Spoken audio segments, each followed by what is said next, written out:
pöydällä siipiään.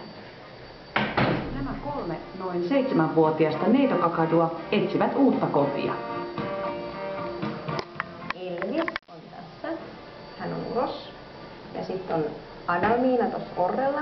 Hän on naaras ja hänen puolisonsa Aladi.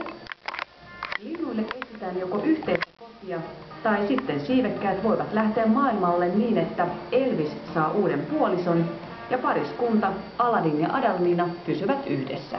Adalmiina on känkkäränkkä vilttihirmu. Hänen puolisonsa on täysin tosunalla. Tai sanotaanko, että varpaitten alla.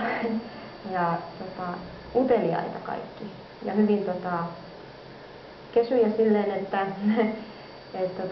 antavat kepille ottaa itsensä, mutta ei sormelle.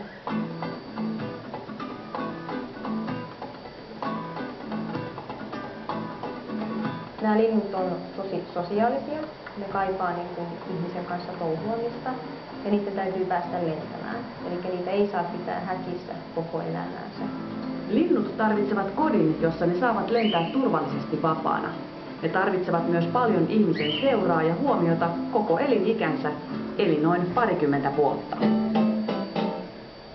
Linnut haluavat kodikseen tilavan häkin ja rakastavan ihmisen, joka muistaa, että neitokakadut ovat äänekästä sakkia.